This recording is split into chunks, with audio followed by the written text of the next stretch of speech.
Des femmes comme vous, c'est un balado destiné aux femmes épanouies de 50 ans et plus. Plongez dans l'univers captivant des animatrices Carole et Vicky.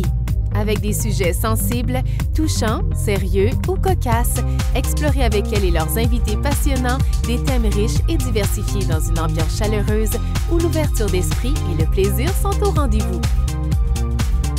Des femmes comme vous, un balado propulsé par les Radieuses Magazines.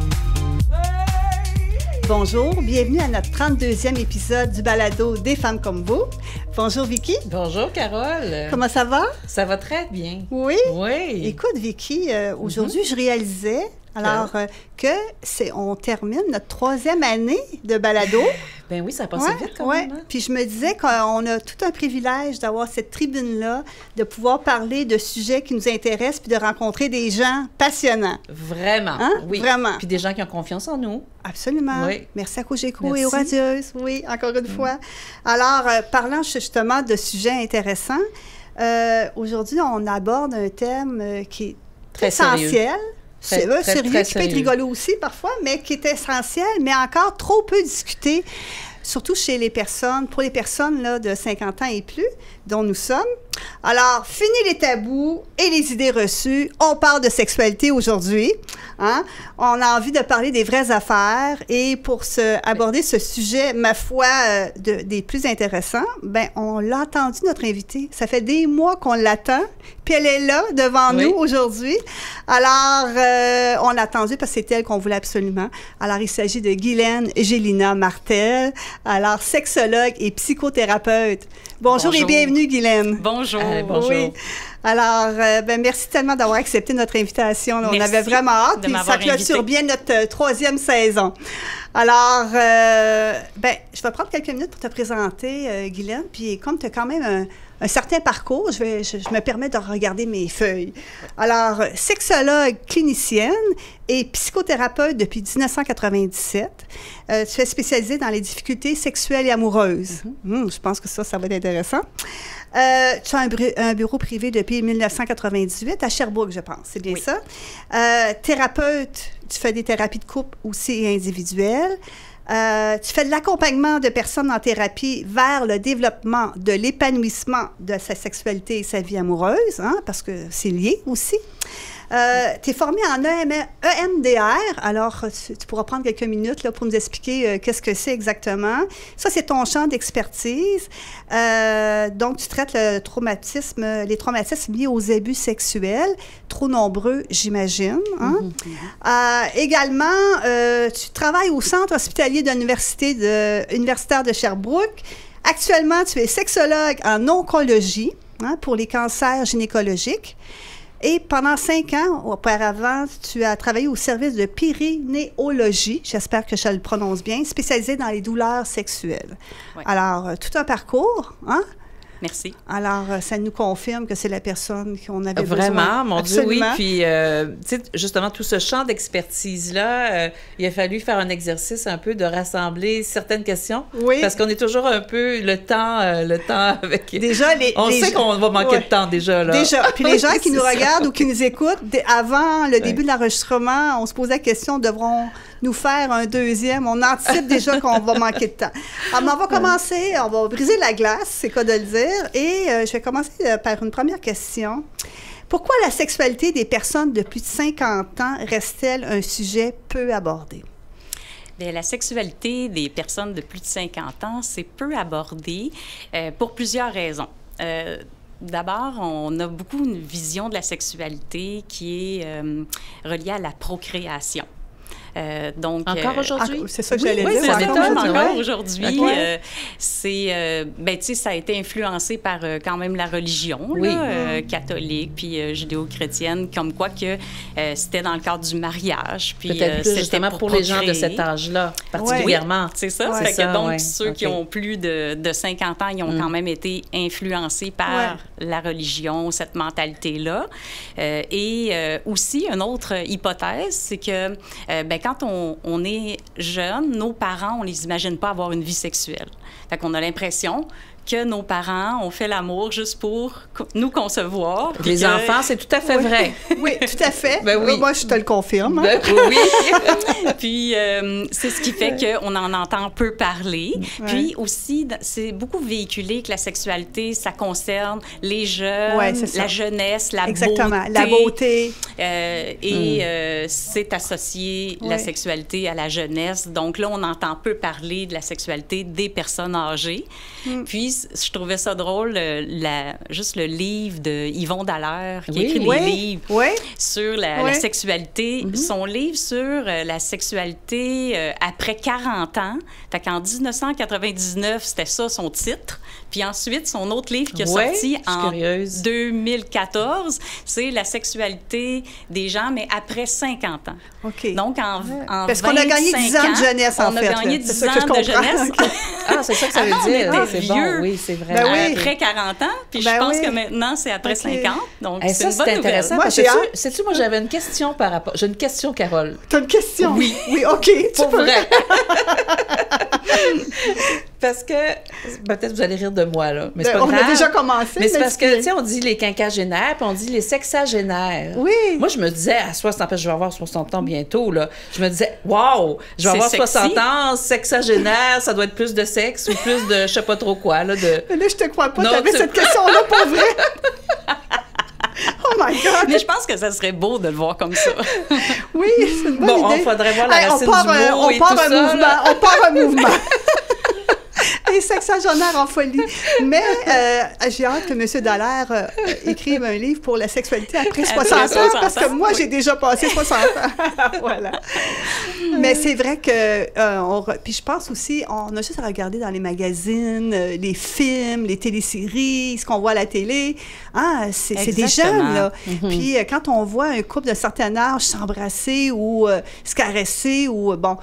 Et là, c'est comme il y a des gens qui ont de la misère à regarder ça. On l'associe plus à la tendresse uniquement. Oui, c'est ça. C'est plus ça, puis c'est ça aussi, mais peut-être pas que... Également, on associe la personne plus âgée là, à la tendresse, mais la sexualité est encore une dimension importante chez l'être humain. Puis, comme on reste des êtres sexués, érotiques, sexuels, jusqu'à la fin de nos jours. OK, c'est un besoin... c'est un besoin qui fait partie de l'être humain. Fait que je pense que c'est ça dans les idées préconçues. Là, ça fait partie, c'est ça que j'allais te demander. Est-ce qu'il y a d'autres tabous ou idées préconçues par rapport à la sexualité? Et je rappelle, chez les gens de 50 ans et plus. Je dirais que... C'est ça, le fait de ne pas se percevoir comme des êtres sexués, c'est un... c'est ça, c'est des idées préconçues qu'on a, puis ça va nous influencer aussi, tu sais, dans notre sexualité, parce que on va avoir de la difficulté à se percevoir désirable encore. Oui, parce que c'est ça, notre corps change, hein, veut pas, puis si on s'aime pas, puis ça, je suis certaine que ça a une influence, hein. Oui, tout à fait. Fait qu'il y a beaucoup de changements. Je trouve que cette étape-là de notre vie est une étape qui ressemble un petit peu à l'étape de l'adolescence. C'est ça, j'allais dire, l'adolescence. Là, il y a des transformations aussi un peu qu'on apprivoise, en fait. Oui, hormonales. Exactement. Il y a des transformations hormonales, des transformations identitaires aussi. Il y a comme une quête de qui je suis. Puis je trouve que cette étape-là de la vie est une étape qui ressemble dans le sens où il y a des changements physiques, il y a des changements psychologiques, puis on a à se redéfinir dans notre identité. Aussi, même général, notre identité de qu'est-ce qu'on aime dans la vie, c'est quoi nos passions, qu'est-ce qu'on aime faire. Et que ça va jusque-là, là. Ça va même au niveau de la... OK. Puis notre sexualité, on a, je pense, à la redéfinir aussi à cette étape-là de la vie. Quel sens qu'on va lui donner? Justement, avant, si les gens ont fait l'amour pour fonder une famille, pour avoir des enfants, bien là, c'est plus ça, la réalité. Ou pour garder le couple en vie. Oui, parce qu'il y a tout ça aussi, là, qui est un... Des fois, on le fait... c'est ça.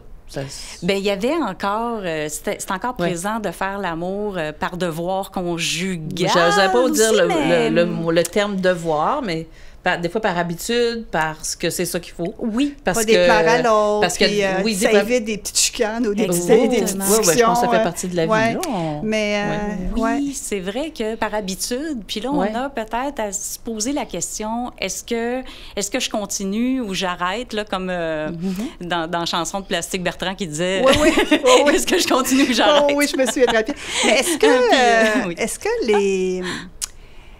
est-ce que les femmes et les hommes sont au même point rendus à ce stade-là?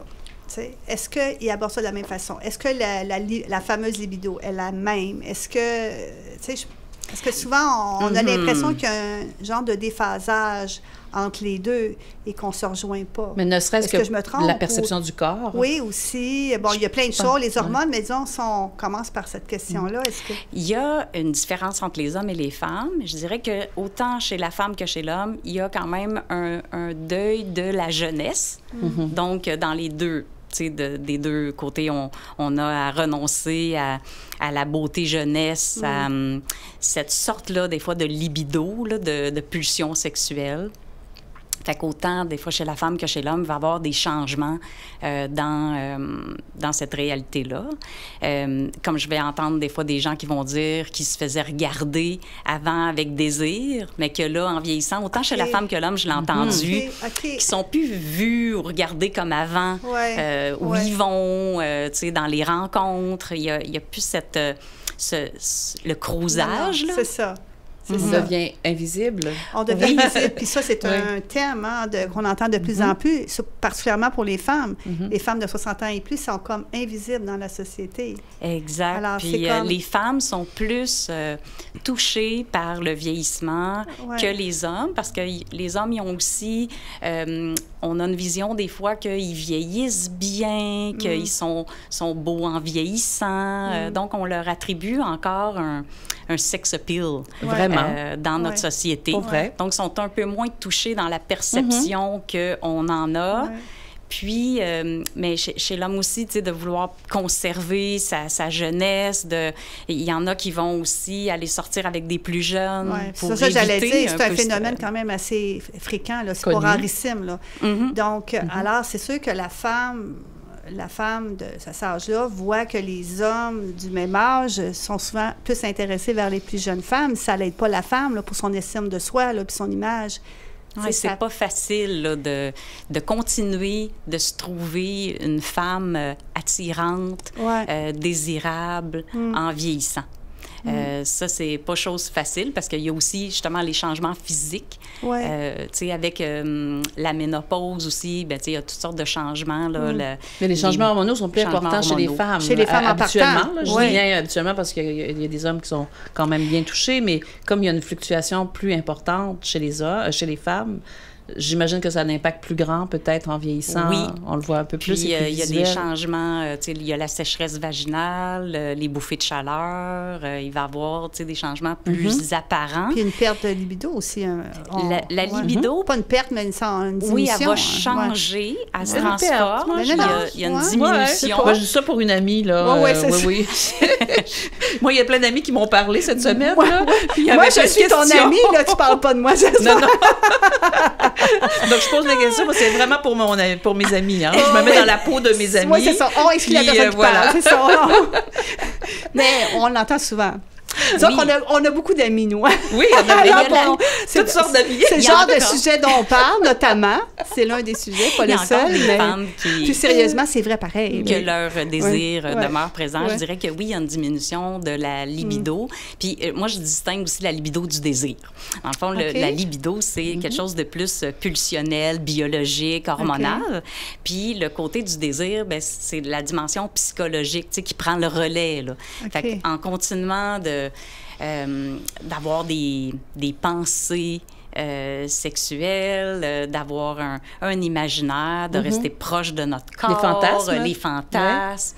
Bien, si on entretient, on peut avoir encore du désir sexuel, même si notre ça peut alimenter, libido, en fait. Oui, c'est ça. Ça l'alimente. Diminuer. Tu sais, l'aspect pulsionnel de la sexualité peut, elle, diminuer, mais on peut continuer d'avoir du désir dans le temps. Il faut quand même... s'exercer. Dans ce que je veux dire par là, je vais m'expliquer. Je ne voulais pas faire de blague. Vicky est intéressée, elle explique. Mais en fait, c'est ça, c'est qu'il faut nourrir ça. Comment je pourrais dire ça? On doit s'approprier ce phénomène-là puis dire, ben moi, je veux continuer à avoir une vie sexuelle active ou épanouie.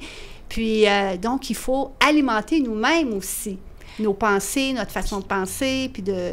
Oui, c'est intentionnel, exactement. Okay. Oui, c'est ça. Puis je dirais que chez la femme, ça a quand même pas mal toujours été comme ça dans sa vie, tu sais, dans la sexualité des femmes en général.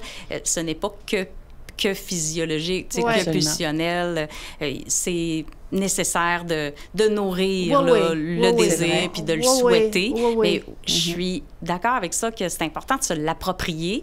Puis c'est une étape de la vie après 50 ans où est-ce qu'on définit quelle sorte de sexualité qu'on veut vivre là, aussi pour la suite de notre vie. Là. Comment qu'on veut le vivre, puis clarifier. Il y a des avantages aussi. On se connaît mieux, il y a plus de connaissances de qu'est-ce qui nous plaît, qu'est-ce qui va venir nous faire de l'effet. Plus à l'aise aussi de nommer des choses ou de...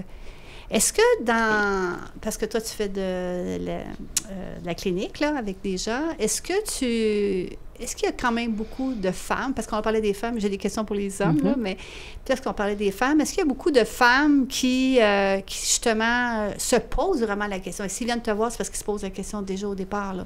Mais je me demande s'il y en a vraiment beaucoup ou qu'il y en a qui abandonnent. Tu sais, qui se disent, de toute façon, avec les bouffées de chaleur, puis là, regarde, je suis pas attirante, puis j'ai plus vraiment de désir, puis qui lancent la serviette, puis qui disent, de toute façon, mon temps est passé, à l'âge que je suis rendue, mes enfants sont faits, puis gna. Puis là, tu sais, qui lancent la serviette. Oui, il y en a qui abandonnent, qui vont décider d'arrêter d'avoir une vie sexuelle. Parce que... Est-ce que c'est grave? C'est quand même un choix, mais tu sais, justement, c'est un choix. C'est un choix. On est libre là, quand même de décider qu'est-ce qu'on veut faire. Qu'est-ce que tu dis par grave? Bien, de ne plus vouloir avoir de sexualité. Ça serait pas grave. Tu sais, c'est pas nécessaire absolument. Oui. Après ça, bien, tout dépendamment de notre degré de bonheur, et c'est là où il faut mesurer peut-être, parce que ça apporte quand même du bonheur aussi, la sexualité, là. Tu sais, ça contribue à... Tu diras ça à tes amis. Oui, merci, Carole. De bons conseils. Je vais dire ça à mes amis. Des fois, la personne va venir en thérapie pour... avoir un cheminement sur retrouver le désir ou le garder là, dans le temps, parce que la personne veut avoir une relation de couple qui est harmonieuse, qui se continue, de garder le couple vivant. Donc là, c'est pour ça que la personne va souhaiter continuer d'entretenir sa vie sexuelle active. Mais tu sais, il y a des gens quand même qui se disent, ben c'est terminé, puis ça va être comme ça aussi, puis qui vont... Il faut que ça soit accepté des deux, que ça soit accepté des deux. Oui, quand on est en couple. C'est pour ça que je disais que c'est pas grave dans le sens où les deux, quand le couple est heureux, même s'ils ont terminé d'avoir des pratiques sexuelles. Mais la sexualité, c'est pas uniquement la pénétration. Fait que ça peut se transformer aussi. Ça peut être une sexualité plus large, de se faire des caresses, s'embrasser langoureusement. Avoir de la sensualité aussi, c'est la sexualité, se séduire au quotidien, se donner des marques d'affection. Est-ce que c'est pas plus facile pour les femmes, ça, d'accepter ce fait-là, d'avoir ce type de sexualité-là uniquement, que par les hommes? Oui, c'est plus facile pour les femmes. Les hommes, ben tu sais, eux, les hommes, on va parler qui ont l'andropause des fois, mais tu sais, c'est pas tous les hommes qui ont l'andropause. On a fait un balado là-dessus, justement. Puis souvent aussi, ça dure moins longtemps. Pour ceux qui en ont, là, des symptômes, ça dure moins longtemps. C'est moins intense pour la plupart que chez les femmes. Où ça peut durer des années, là. Fait que le vieillissement aussi chez l'homme va faire que sa sexualité, qui était peut-être vécue comme de la performance aussi, bien, il y a à accepter, tu sais, à reconnaître qu'il y a peut-être plus la vitesse, la rapidité de l'érection, par exemple, qui s'installe rapidement. Bien là, ça peut prendre plus de temps. Fait qu'il y a une acceptation. Et chez l'homme, ben, quand il voit que le corps a changé aussi de son côté, il y a de l'ouverture à ce moment-là à dire, bien, je peux continuer d'avoir une vie sexuelle, même si c'est plus ce que c'était quand j'étais plus jeune, mais l'important, c'est qu'on continue, on s'adapte, on la transforme. Quand tu as des consultations, justement, de gens, est-ce que c'est plus les femmes? Est-ce que c'est égal? Qu'est-ce que tu remarques dans peut-être que je dévance des questions. Il n'y a pas d'ordre. Peut-être. On jase, là. On jase. On jase. Mais c'est ça, ça m'intrigue, tu sais, à savoir, est-ce que c'est... On sait qu'en psychologie, c'est souvent plus les femmes qui vont aller au-devant. Je dis pas que les hommes le font pas, là, mais en tout cas, ce que je sais, dans ta pratique, ça s'incarne comment? Comme sexologue, c'est 1/3 d'hommes, 1/3 de femmes, 1/3 de couple. Ça c'est vraiment divisé comme ça. Depuis pas mal toujours, c'est... J'ai beaucoup d'hommes qui consultent. C'est très partagé, donc ça, c'est bien. Oui. Parce que les hommes aussi, c'est accepté en même temps socialement que la sexualité, c'est important pour eux. Donc, les hommes vont aussi être celui qui appelle pour réserver le rendez-vous pour le couple. Ah oui? Oui, c'est l'homme qui appelle pour réserver. J'aurais pas pensé, moi. J'aurais pas pensé. C'est pour dire, hein? C'est ça, préjugé qui vient de tomber. Un préjugé, un tabou. Oui, tabou, préjugé. Mais c'est ça. Mais les gens qui consultent seuls, là, t'ont 1/3 de femmes puis 1/3 d'hommes, ces gens-là, parmi ces gens-là, est-ce qu'ils sont... J'imagine qu'il y en a qui sont en couple, puis il y en a qui ne sont pas en couple, qui ont une problématique, puis qui veulent régler tout ça, mais j'imagine qu'il y en a qui sont en couple, dans ces 1/3 hommes, 1/3 femmes. Oui. Est-ce qu'on peut vraiment, entre guillemets, régler, c'est peut-être pas le bon mot que j'utilise, là, mais qu'on peut... S'aider si juste un des deux, l'une des deux personnes du couple consulte? Moi, je pense que oui, on peut aider, parce que surtout quand c'est des aspects plus personnels, tu sais, que la personne a à travailler sur elle-même. Comme, bon, par exemple, les gens qui sont victimes d'abus sexuels ou d'agressions sexuelles dans l'enfance, bien, la thérapie individuelle va être vraiment plus appropriée. Là, pour, oui, je comprends, c'est vrai. C'est pas une problématique. Pardon, micro. C'est parce que je vois Martin devant le micro. Mais dans le fond, c'est quand c'est pas une problématique liée au couple nécessairement, mais c'est la personne elle-même qui en a une, puis veut pas qu'il y ait un impact sur la vie sexuelle du couple. Aussi, l'image corporelle. Tu sais, quelqu'un qui veut venir en individuel travailler sur un complexe physique, le sentiment de pas s'aimer, l'estime de soi, ou ça peut se travailler en individuel. Mais la thérapie de couple, c'est plus centré sur l'intimité, la communication, se parler de ce qui se blesse. Dans le fond, qu'est-ce qui a fait qu'on s'est éloigné, par exemple? Bon, ben, donc, c'était quoi les blessures, là, les éloigneurs, les éteignoirs dans le couple. Puis là, ils vont communiquer ça pour ensuite parler de qu'est-ce qu'ils aimeraient vivre ensemble. C'est basé sur la communication, la thérapie de couple. Puis individuelle, ça va être des fois pour débloquer des fausses croyances à propos de soi. C'est plus... mais je personnel. Tu sais, tantôt, quand je t'ai présenté, puis la question m'a échappé, pas m'a échappé, mais j'ai passé à autre chose. Je t'ai présenté comme étant sexologue et psychothérapeute. Hein? Oui. Alors, je te disais avant le début de l'enregistrement que qu'est-ce qui fait que sexologue, psychothérapeute, les deux ensemble, je disais, qu'est-ce que ça apporte de plus ou tu peux aller plus loin là, parce que tu fais comme des psychothérapies en même temps. Là. Exactement. La sexologue qui va pas être psychothérapeute peut faire de la relation d'aide, de l'accompagnement, qui va être plus centré sur le moment présent dans la vie de la personne. Puis quand on est psychothérapeute, on peut aller dans les blessures d'enfance.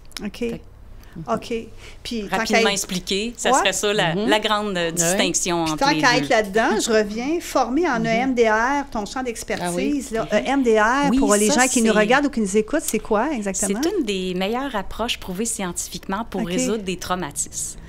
Fait que c'est Eyes Movement Désensibilisation Reprocessing. Fait que c'est une thérapie avec les mouvements des yeux. Puis, on retraite des souvenirs sources qui alimentent nos réactions d'aujourd'hui. Fait que ça peut être des traumatismes. Moi, je me suis formée là-dedans plus pour ceux qui ont été victimes d'agressions sexuelles, de violences de violence ou d'inceste. Mais ça peut être utilisé pour, par exemple, quelqu'un qui aurait subi de l'intimidation à l'école. Ça peut être pour d'autres sortes de sujets, pour favoriser se sentir sa valeur. Là. Fait que c'est ça le champ d'expertise que j'ai été me chercher. Puis, c'est un beau complément. Oui, c'est un outil supplémentaire dans ta boîte à outils. Là. Je trouve que c'est très complet parce que, tu sais, j'imagine que ça doit arriver que des gens arrivent pour consulter sur le présent, comme tu dis. Là, ils sont en couple, puis bon, ils veulent parler. Puis que finalement, en fouillant, tu te rends compte qu'il y a quelque chose qui est lié justement à un traumatisme, là. Oui. Et que là, peut-être, est-ce que ça arrive des fois que tu dis, bien là, ça serait bon que peut-être que je vois monsieur seul ou madame seule pour certaines rencontres. Est-ce que ça arrive? Oui, ça l'arrive. Ouais. Parfois, on va avoir une partie qui va être individuelle pour aller travailler sur les blessures du passé. Exactement, parce que ça vient influencer la réaction d'aujourd'hui, quand notre passé résonne en nous. Hein? Oui, on ne veut pas, là, quand le passé résonne, puis des fois... Il ronronne. Oui, il ronronne, puis je sais pas, on dirait qu'à partir de 50 ans, il y a des choses qui refont surface. Yes. C'est des choses qu'on pensait qui étaient peut-être enfouies ou que... Puis je trouve que dans le couple aussi, c'est important que la personne qui a subi aussi des blessures dans son enfance ou de l'abus, que la personne en parle aussi dans son couple pour pouvoir être compris, qu'on en tienne compte. Oui, parce que l'autre personne, elle peut... tu sais, peut-être que la personne en question, mettons la femme, elle a subi quelque chose, puis elle n'en parle pas. Puis, quand ils ont des relations, il y a quelque chose qui bloque tout le temps. Puis la personne, l'homme peut se poser la question, là... Comme la femme. C'est-tu moi ou la femme, là? Parce que je prenais l'exemple de la femme, mais ou vice-versa, là. Parce qu'il y a des couples aussi, femme-femme, homme-homme, il ne faut pas l'oublier aussi. Oui. Là, hein? Oui, donc, ça aussi, c'est une autre perception qu'on a. Pour après 50 ans, on a l'impression que les gens vieillissants, il n'y a plus d'homosexuels aussi. Hein? Comme si on il y en a qui se révèlent même à 50 ans, parce que pour avoir rencontré des gens, même transgenres, des gens qui se sont révélés parce qu'à l'époque, pas si lointaine, c'était criminel d'être homosexuel au Québec. Dans plusieurs pays. Ça allait dans plusieurs pays encore. Ça s'est terminé en 1969. C'est pas si loin, là. Donc, pour les gens de 50 ans, 60, 70 ans, il y en a plusieurs qui se révèlent plus tard dans la vie.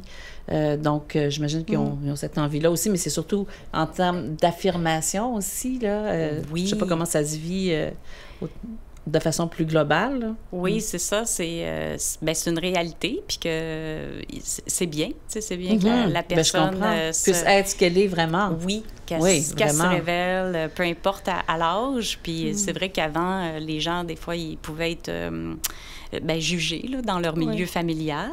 Donc, là, que ça soit possible. Mais, tu sais, dans notre perception, c'est intéressant qu'on sache que il va y avoir aussi, chez les personnes dans le vieillissement, des gens qui vont avoir... qui vont être avec un homme ou avec une femme, puis c'est correct, peuvent être...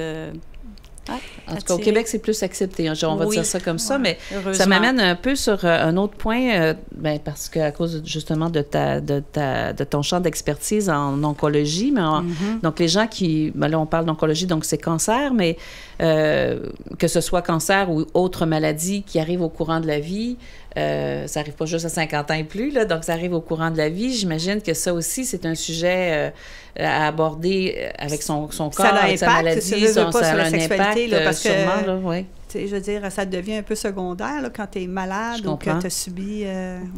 Oui, que ce soit un cancer ou tous les problèmes de santé, ça va influencer notre vie sexuelle. Puis, il y a... la disponibilité mentale là, qui n'est pas là. Aussi, quand on compose, que ce soit aussi une épreuve, un décès. Sur le plan émotif. Sur le plan émotif, c'est ça. Il y a une période où est-ce que la personne n'est pas disposée, puis de pouvoir accepter que ça fait partie de la vie. Puis après, il y a des pertes, comme par exemple le cancer du sein, où est-ce qu'il y a une mastectomie, ou le cancer de la prostate, que après l'érection, c'est possible certain qu'elle va être de retour. Hein? Il y a comme une période où est-ce que c'est possible que ça revienne ou que ça ne revienne pas après un cancer de la prostate, par exemple. Donc là, il faut savoir que nos problèmes de santé vont nous empêcher d'être disponibles au début, puis qu'après ça, on va avoir à... C'est encore possible de se réouvrir sur autre chose, comme tu disais tout à l'heure, peut-être de repenser notre sexualité autrement. De la repenser autrement. Ça, des fois, ça provoque ça un peu, ces maladies-là de cancer, là. De dire, des fois, ça peut arriver un peu plus jeune aussi, donc dire, OK, donc là, à partir de maintenant, il y a quelque chose à faire. J'imagine l'affaire la plus difficile, c'est l'acceptation de ça. Il y a l'acceptation, puis après ça, de s'ouvrir à dire, on va vivre notre vie sexuelle, mais on va la vivre peut-être différemment. On va s'ajuster, on va prendre des positions différentes, on va vivre la sexualité sans mettre l'emphase sur l'érection, sur la sexualité pénétrative. Là. On peut vivre une sexualité qui pourrait être avec des caresses l'amour oral, ça peut être de la masturbation, mais si on élargit que la sexualité n'est pas uniquement la pénétration, ça va nous aider à voir que ça a de la valeur. Puis de valoriser toutes les petits micro-sensations, les sensations plus subtiles aussi. Parce que l'homme peut avoir quand même des sensations... plus subtil? Oui, plus subtil. Oui, mais c'est parce que la femme, on est plus... Tu sais, il y a plusieurs sortes de sensations. Je trouve peut-être, en tout cas, peut-être que je connais pas assez le corps de l'homme. Mais, peut-être. Mais justement, dans la question de sensualité, de caresse et tout ça, mais comment ça se vit chez l'homme qui est justement, on peut plus avoir des érections, on peut plus avoir d'éjaculation. C'est quand même majeur là, pour un homme, là, contrairement à une femme où... on ne connaît pas d'orgasme, à la rigueur, bon, on peut vivre avec un peu. Oui, bien c'est une question. Non, je fais des blagues. Je reviens sérieusement. On va laisser répondre à la question. On va laisser répondre. Bien, chez l'homme, ça touche vraiment sa masculinité. Donc, ça va... C'est plus profond, j'ai l'impression. Oui. Puis, c'est possible d'avoir du plaisir, encore du désir, de l'excitation, même si l'érection n'est pas là. Fait qu'il faut que la personne s'ouvre justement à la subtilité des sensations puis découvrir une autre forme d'orgasme, par exemple. Puis là où la partenaire doit aussi... comprendre ça. S'ouvrir, ça prend l'ouverture d'esprit. Parce que l'homme, s'il sent que la partenaire, ça peut être un frein, puis ça peut... À ce moment-là, c'est une intervention que tu peux faire justement en couple. Quand tu disais en couple, il y a l'aspect communicationnel, mais comprendre comment l'autre peut se sentir... trouver peut-être des zones érogènes différentes, les approcher différemment, en tout cas. Oui, tout à fait. Puis c'est nécessaire aussi de valoriser la présence, de prendre le temps, de ralentir, prendre le temps pour se sentir, être vraiment pleinement présent. C'est ça qui va contribuer à ce que la relation sexuelle soit de qualité. Puis, on pourrait aussi... nommer que dans la sexualité des 50 ans et plus, ce qui est encore important, c'est la séduction. Ça, je dirais que c'est quelque chose que toute notre vie, on a à se séduire pour avoir une vie sexuelle active. En fait, même quelqu'un qui est plus jeune, pour qu'il soit actif sexuellement, il faut qu'il y ait de la séduction. Là, ça ne descend pas du ciel comme par magie. Là. Fait que aussi, même quand on vieillit, on a à continuer de séduire. Puis un autre ingrédient, c'était la qualité de la présence aux sensations, à rester sensuel. Ça, c'est une clé aussi. Peu importe quel âge qu'on a. Puis toi, là, j'ai moult questions qui me viennent à l'esprit, mais prenons là, quelqu'un, homme ou femme, là, qui a été en couple pendant, je sais pas moi, 25-30 ans, séparation, où l'un des deux décède, là. OK? Il devient veuf ou veuve. Et là, de rencontrer, bon, il y a une certaine période, des fois, il y en a ils vont rester seuls pendant longtemps, d'autres, ils vont rencontrer quelqu'un plus rapidement, mais peu importe. Ça doit pas être évident aussi, là, tu rencontres une personne, tu as peut-être rencontré ta partenaire, tu avais 20, 25 ans, jeune, plus bon, tout ça, avec tout ce qu'on vient de dire, puis là, tu as 55, 60, 65. Et là, ben justement, avec tout ce qu'on vient de dire, mais ton corps a changé, ton destin, puis tu penses que tu ne plais plus, puis bon, bref, tu as peut-être certains problèmes de mécanique, comme on vient de parler. Donc, on fait quoi? Est-ce que les gens, des fois, c'est pas évident, là? Tu sais, moi, j'ai entendu des femmes dire, ben là, moi, j'ai gênée de me montrer nue, là, devant, tu sais, mon mari, j'étais habituée, j'étais 25 ans, il m'a vu vieillir, on a vieilli ensemble, on a vieilli ensemble, mais là, c'est quelqu'un que tu connais pas. Carrément. Mais là, c'est ça, là. C'est stressant. Est-ce qu'il y en a qui sont préoccupés par ça? Est-ce qu'il y en a qui t'en parlent? Est-ce qu'il y a des gens qui t'en parlent de ça? Je vois que, au fond, c'est comme on comparait avec l'adolescence tantôt, mais c'est quand même de la vulnérabilité, de la gêne qu'on a, que peu importe quel âge qu'on a, qu'on se retrouve célibataire. Et se retrouver célibataire, rendu après avoir vécu une séparation ou qu'on se retrouve veuf ou veuve, bien, on va avoir de la gêne. Et ça nous rend vulnérables. Ça vient avec la sexualité. Tu sais, je dirais que c'est comme un tout inclus. Là, tu sais, aller dans la sexualité, c'est se mettre nu. Se mettre nu pour vrai, dans les deux sens du terme. Ça vient avec. Tu sais, faut pas qu'on évite, qu'on fasse de l'évitement parce qu'on a de la gêne. On pourrait dire qu'il faut normaliser le fait que c'est gênant, mais c'est ça, se dévoiler. C'est normal, en fait. C'est normal d'être gêné. Oui, et à tout âge, je suis d'accord avec toi, mais quand tu vieillis puis que tu vois ton corps, c'est pareil, là, t'es plus, tu sais, tu te dis, mon Dieu... C'est plus important. Mais c'est là qu'il faut fermer les lumières. Ce qui est faux aussi, peut-être, tu sais, on peut tamiser justement les lumières ou mettre trop des petites chandelles. Trop de vin. Non, mais je blague pas, pour vrai. Oui, ça va aider, là, parce qu'on n'est pas obligé... tranquillement. C'est ça. C'est pas obligé de se dénuder tout d'un coup, là, aussi. Puis de mettre, tu sais, une petite lumière tamisée. Non, mais il faut commencer quelque part. Oui, c'est ça. Garder les sous-vêtements pour apprivoiser aussi le fait de se dénuder devant l'autre. Puis en premier, ben peut-être de se regarder nu soi-même pour se familiariser avec notre corps. Et c'est pas facile de faire ça. Et c'est pas facile. Puis de voir... oui, c'est vrai que c'est pas facile. On va aussi avoir avantage à mettre l'emphase sur plus notre charme que de penser à la beauté esthétique pure du corps, là, de correspondre au canon de beauté de la société. C'est pas là-dessus qu'on va miser pour séduire puis plaire à quelqu'un. C'est vraiment notre intériorité puis notre qualité de présence. Moi, j'ai une très grande intériorité. Beaucoup de charme, je pense. Ben oui, c'est ça. Puis le fait d'avoir... Je pense que je vais mettre ça en pratique. On va faire un appel à la fin du balado du sondage. D'avoir du plaisir dans la vie. Puis c'est ça qui nous séduit chez quelqu'un. C'est pas sa beauté esthétique. C'est exactement ce genre de remarque-là qui séduit. Vicky? T'en as pas de problème, finalement. J'ai dit finalement. Mais en fait, aussi, c'est sûr que puis ça, c'est à tout âge, mais si on s'aime pas, si on se trouve pas belle, on se trouve pas beau, ben on devient encore moins attirant. Parce que des fois, là, il y a des gens qui vont te trouver attirant. Puis toi, alors, il faut surtout pas... il faut plus se regarder dans le... je pense qu'il faut peut-être plus se voir dans le regard de l'autre, quoique c'est tendancieux en disant ça, là, mais vous comprenez ce que je veux dire, là?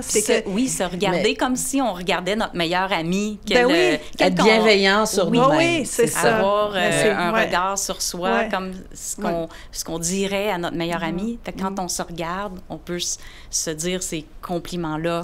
À nous. On se regarde dans le miroir. T'es belle, Vicky. T'es belle, Carole. Faut se le répéter. tu fais du charme. Non, mais c'est la beauté intérieure. Oui, c'est ça. Tu le vois pas dans le miroir. Il faut savoir qu'on a toujours... notre public, là, il y a toujours quelqu'un qui va nous aimer, nous trouver attirants, attirantes. On va toujours plaire à quelqu'un. Fait que ça demeure un de nos enjeux là, dans la sexualité, de est-ce que j'ai encore ce qu'il faut pour plaire? Est-ce que je peux encore faire plaisir sexuellement à l'autre? Est-ce que je vais réussir à la faire jouir, à le faire jouir? Est-ce que je vais être séduisant? Ou à se laisser aller, tu sais, la personne, si elle s'aime pas, puis elle pense qu'elle peut pas plaire, avoir la misère, ou si elle s'abandonner. Oui, c'est ça qui est dans la relation. Qu'il y a de triste, en fait, c'est que quand on a de la misère à se trouver désirable à nos propres yeux, on a de la misère au lâcher prise, à se laisser aller au plaisir. Puis c'est intéressant aussi de se voir que c'est la vitalité qu'on a, notre sensualité qui fait de nous quelqu'un de désirable. Ouais. À contrario, les gens, les couples qui sont ensemble depuis 20, 25, 30 ans, c'est pas évident là, de nourrir cette flamme-là ou de... C'est quoi les principaux enjeux ou leurs principaux défis? Puis qu'est-ce qu'on peut leur dire à ces gens-là, là? Bien, les gens que ça fait longtemps qu'ils sortent ensemble, ils ont le défi de la routine. Je dirais qu'un des ingrédients importants, c'est de sortir de la routine. Puis, aussi, un autre ingrédient important, c'est l'intimité émotionnelle et psychologique, de rester connecté émotionnellement.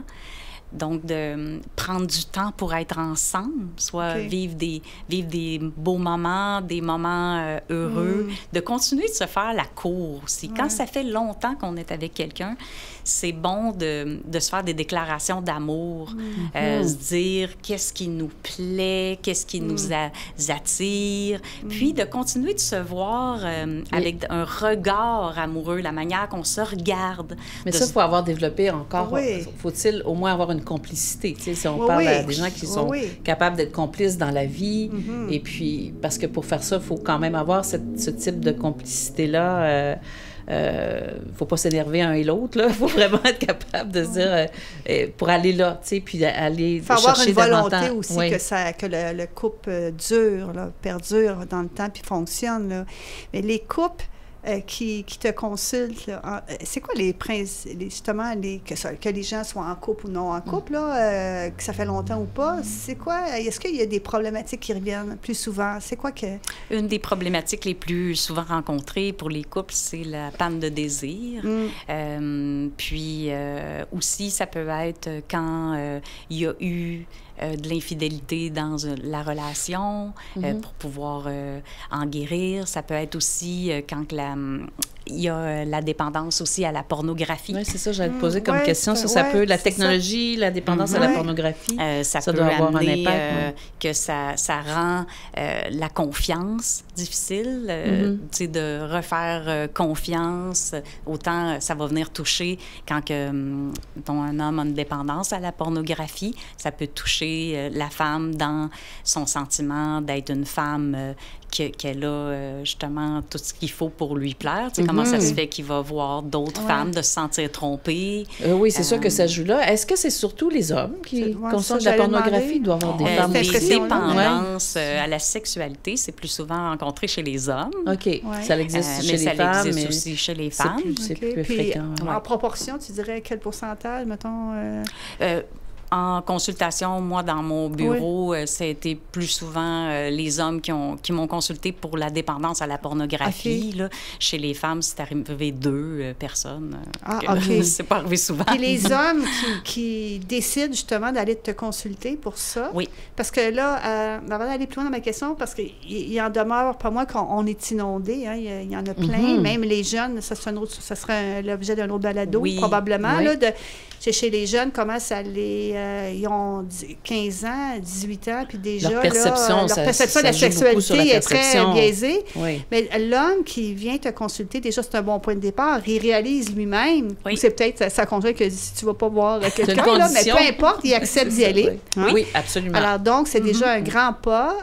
C'est quand même, c'est parce qu'il doit se rendre compte lui-même que là, ça devient problématique. Oui, la première étape, c'est de réaliser que la personne, il faut qu'elle le reconnaisse, qu'il y a une addiction. Puis, c'est addictif aussi, là. Mais ce que ça va faire, c'est quoi l'impact dans le couple, justement, quelqu'un qui est addict? Le fait de... Ça peut favoriser de faire de l'évitement C'est comme un refuge. Oui, c'est ça, parce que c'est facile d'aller vers la pornographie, tandis que d'aller séduire quelqu'un, justement, être complet. Ça demande besoin de t'impliquer. Ça demande un effort aussi. Ça demande un effort. Mais est-ce que ça fait... C'est quoi l'impact que ça a réel chez le couple? Est-ce que ça fait en sorte que l'homme... il y a des attentes par rapport à sa femme, par rapport à ce qu'il voit dans les films pornographiques? Qui aimerait transposer ça dans son couple. C'est pas toujours, disons, glorieux pour la femme, disons ça comme ça. Est-ce que c'est qu'il n'y a plus envie parce qu'il trouve ça plate? Parce que là... Bien, ça peut faire plusieurs conséquences, mais aussi, ça peut changer les points de repère à l'excitation, là, tu sais, d'avoir comme une dépendance, c'est que c'est le film, le vidéo, qui va amener l'excitation. Donc, ça devient comme une paresse un peu de l'imaginaire. Fait que d'être moins habitué à la longue, là, de se référer à ses propres sensations pour devenir excité dans la vie réelle. Oui, OK. Il y a comme une déconnexion. Oui. Fait que là, c'est... Ça... Difficulté à ressentir ce désir-là. Dans le plancher parce que pelvien, c'est là, c'est disponible, pas d'effort à faire, ça arrive. Puis les films sont faits en sorte justement pour créer ça, là.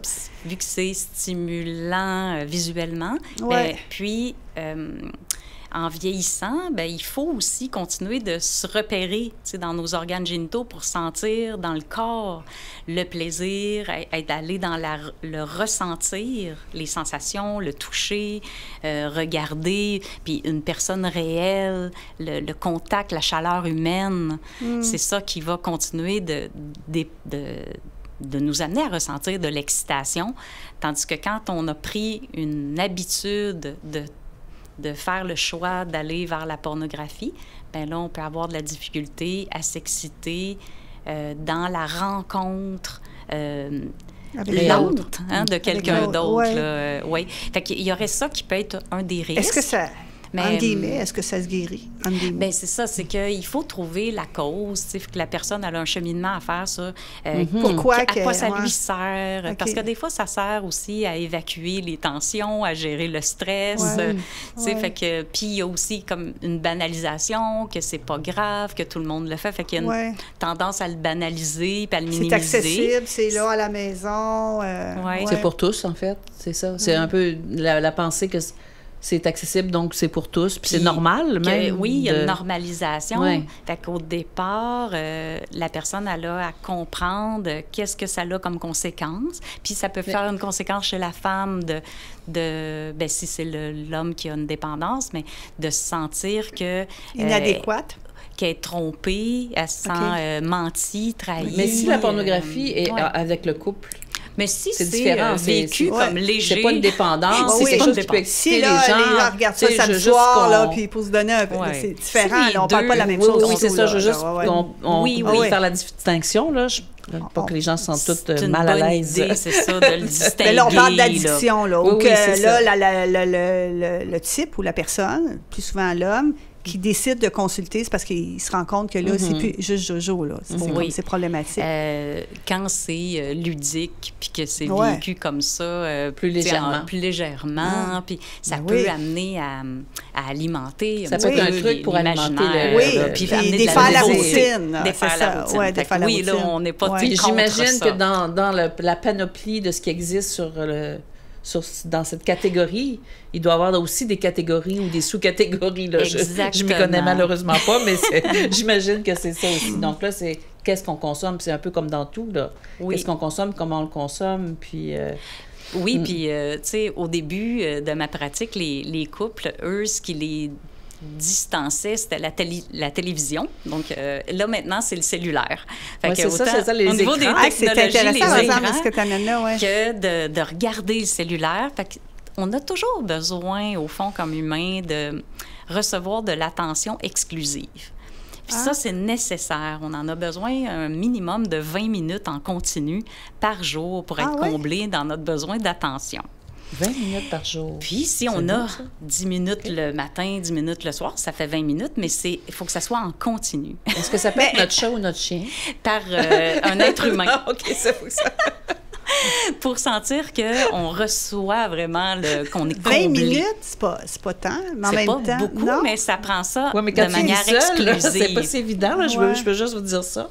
20 minutes de façon exclusive. Pour se sentir proche là, de quelqu'un. Oui. Mais tu sais, dans le sens qu'on peut se sentir Carole.